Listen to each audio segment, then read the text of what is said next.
Hello, year one. I'm missing you all very much.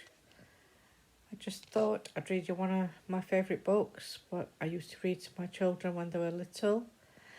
It's called The Tales of Mr. Jeremy Fisher by Beatrice Potter.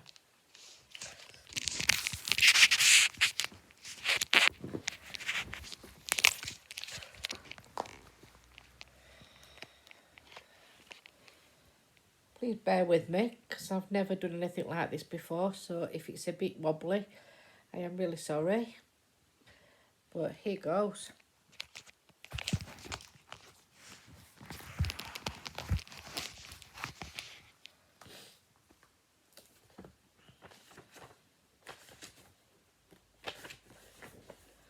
Once upon a time, there was a frog called Mr. Jeremy Fisher.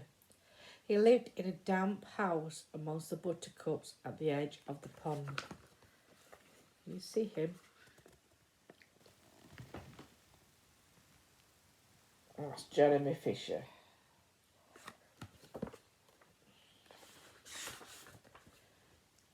The water edge was all slippery sloppery, and the larder and the black passage, but Mr. Jeremy liked getting his feet wet. Nobody ever scolded him, and he never caught a cold.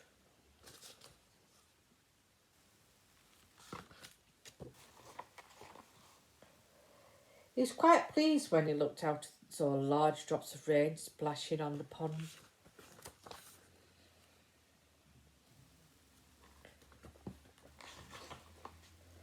I'll get some worms and go fishing and catch a dish of minnows for my dinner, said Mr. Jeremy Fisher. If I catch more than 5 fish, I will invite my friends, Mr. Alderman Palmery, Tortoise and Sir Isaac Newton. The alderman, however, eats salad.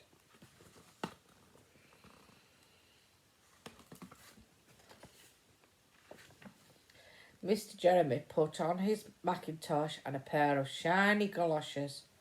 He took his rod and his basket and he set off with enormous hops to the place where he kept his boat.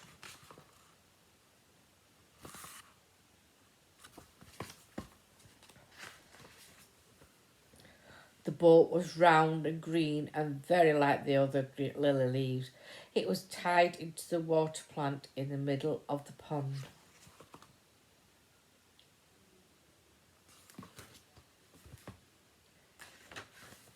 Mr. Jeremy took a reed pole and pushed the boat out into the open water. I know a good place for minnows, said Mr. Jeremy Fisher.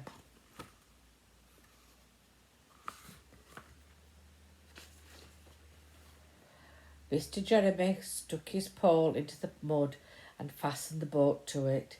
Then he settled himself cross-legged and arranged his fishing tackle. He had a dearest little red float. His rod was tough stalk of grass, and the line was fine long white horsehair.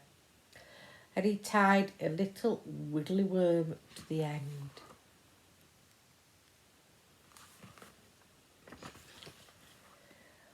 The rain trickled down his back, and for nearly an hour he stared at the float. This is getting tiresome. I think I should like some lunch, said Mr. Jeremy Fisher.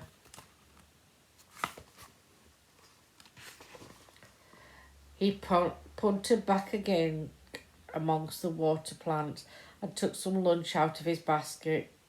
I will eat a butterfly sandwich and wait till the shower is over, said Mr. Jeremy Fisher.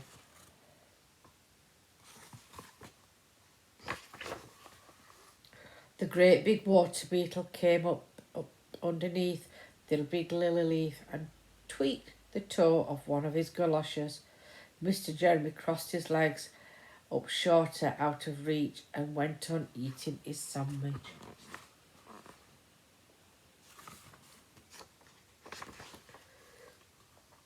Once or twice something moved about with a rustle and a splash amongst the rushes at the side of the pond.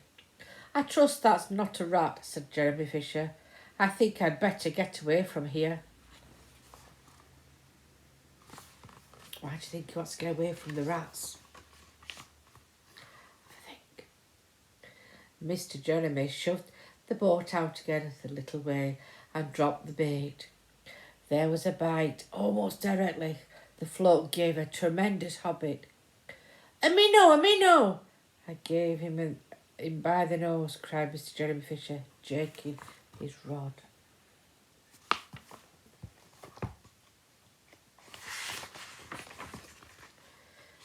But that horrible surprise. Instead of a smooth, flat minnow, Mr. Jeremy landed little Jack Sharp, the stickleback, covered in spines. Yeah, that don't taste very nice with all those spines, does it? The stickleback floundered about on the boat, pricking and snapping until he was quite out of breath. Then he jumped back into the water.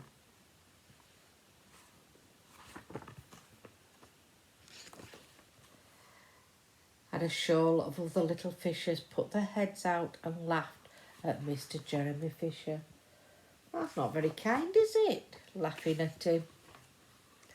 And while Mr. Jeremy sat disconsolately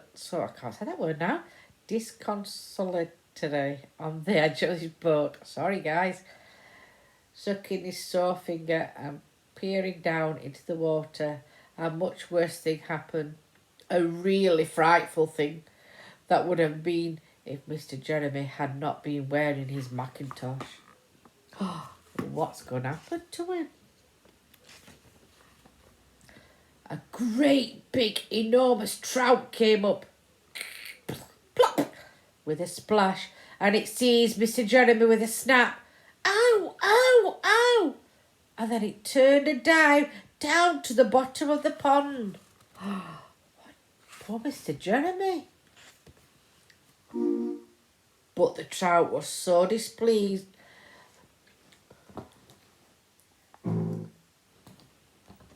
with the taste of the mackintosh that less than half a minute it spat him out again, and the only thing it swallowed was Mr. Jeremy's galoshes. Do you know what galoshes are? They're wellies.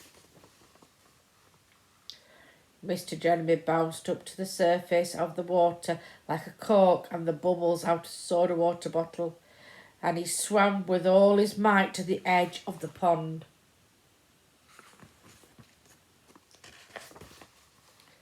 He scrambled out on the first bank and came to, and he hopped across the meadow with his mackintosh in tatters. What's in tatters mean? What a mercy that was. "Not a pike," said Mr. Jeremy Fisher. "I have lost my rod and my basket, but it does not matter, for I am sure I would never have dared to go fishing again." Oh no, it frightened him.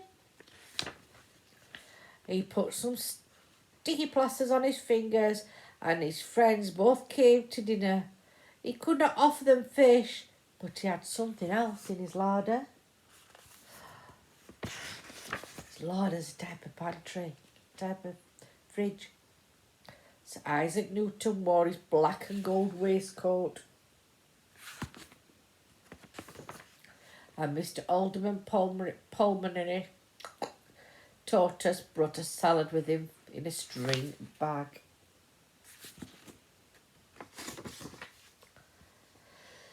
And instead of a nice dish of minnows, they had roasted grasshopper with ladybird sauce, which frogs considered a beautiful treat, but I think it must have been nasty. I don't think I'd have liked that for my tea. Anyway, I hope you like that. I'm sorry for little blunders in between, but hope to see you again soon. Take care, everyone. Bye.